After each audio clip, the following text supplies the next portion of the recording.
എന്തപ്പം അങ്ങോട്ട് ഇറങ്ങിപ്പോയിട്ടല്ലോ. അതാ മരിച്ചിരിക്കുന്നത്.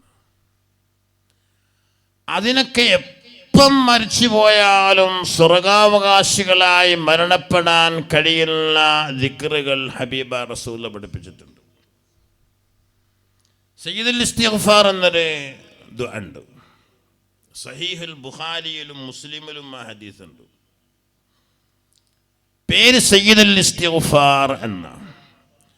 മൻ ഖാലഹാ ബിന്നഹാരി മുഖിനം ബിഹാ. പകലിൽ എപ്പോഴെങ്കിലും ആ ദിക്ർ ഒരു പ്രാവശ്യം ചൊല്ലുകയും ഫമാത, ആ പകലിൽ അയാൾ മരണപ്പെടുകയും ചെയ്താൽ കാന മിൻ അഹ്ലിൽ ജന്ന, അയാൾ സ്വർഗത്തിലാണ്. വമൻ ഖാലഹാ ബില്ലൈലി, രാത്രിയിൽ ഒരു പ്രാവശ്യം ആ ദിക്ർ ചൊല്ലി ഫമാത, ആ രാത്രിയിൽ മരിച്ചു പോയാൽ കാന മിൻ അഹ്ലിൽ ജന്ന, സ്വർഗത്തിലാണ്. അങ്ങനത്തെ ദിക്റുണ്ട്, പഠിച്ചേക്കണം. യൂട്യൂബ് എടുത്തിട്ട് നിങ്ങളൊന്ന് അടിച്ചു നോക്കി സയ്യിദുൽ ഇസ്തിഗ്ഫാറിന്.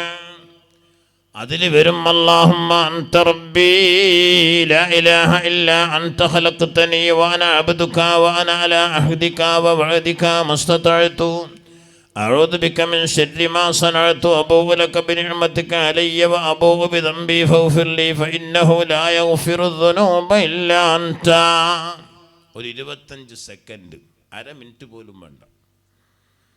ഒരു 25 സെക്കൻഡ് സുബ്ഹ് നിസ്കാരം കഴിഞ്ഞിട്ട് ഉപയോഗപ്പെടുത്തുക.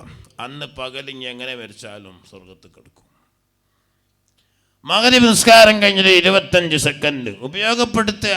അന്ന് രാത്രി മരിച്ചു പോയാൽ കാന മിൻ അഹ്ലിൽ ജന്ന, സ്വർഗത്തിലാണെന്ന് ശഫീഉനാ റസൂലുള്ളാഹി. നമുക്കതൊന്നും ചെയ്യാൻ കഴിയൂല, ഒക്കെ കിട്ടുകയും വേണം.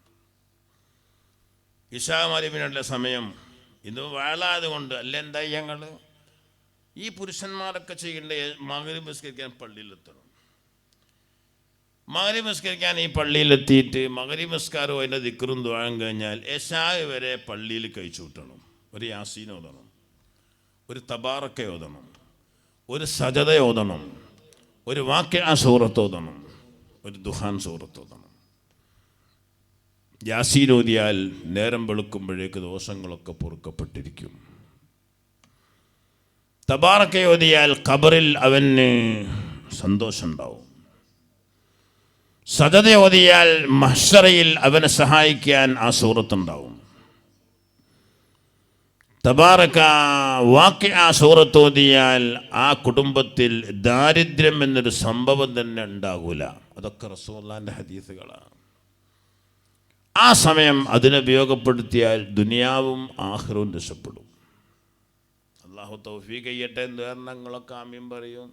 മറ്റന്നാൾ പിന്നെയും പോരേക്ക് എടുക്കൂ. അല്ലാണ്ടെന്താ അപ്പം ചെയ്യാനുള്ളതാ പറയുന്നത്. എന്തെങ്കിലും ചെയ്തിട്ട് ആഖിറം രക്ഷപ്പെടുത്താനുള്ള ശ്രമമാണ് നടത്തേണ്ടത്. ലാ ഇലാഹ ഇല്ലല്ലാഹുൽ മലിക്കുൽ ഹഖുൽ മുബീൻ എന്നൊരു ദിക്റുണ്ട്. എന്താ അതിൻ്റെ പവർ നിങ്ങൾ വിചാരിച്ചത്? മദീനയിൽ പോയാൽ റൗളായുടെ ആ വാതിലിലൊക്കെ ആ ദിക്ർ എഴുതപ്പെട്ടിട്ടുണ്ട്. ലാ ഇലാഹ ഇല്ലല്ലാഹുൽ മലിക്കുൽ ഹഖുൽ മുബീൻ മുഹമ്മദുർ റസൂലുള്ളാഹി സാദിഖുൽ വഅദിൽ അമീൻ. അതിൽ ആ സുബ്ഹ് നിസ്കാരം കഴിഞ്ഞ അതിൻ്റെ ദിക്റുകളൊക്കെ കഴിഞ്ഞ് ആ സ്ഥലത്തങ്ങ് ഇരുന്നിട്ട് ലാ ഇലാഹ ഇല്ലല്ലാഹുൽ മലിക്കുൽ ഹഖുൽ മുബീൻ എന്ന് ഒരു 100 പ്രാവശ്യം ആയിരത്തത് ചൊല്ലണം.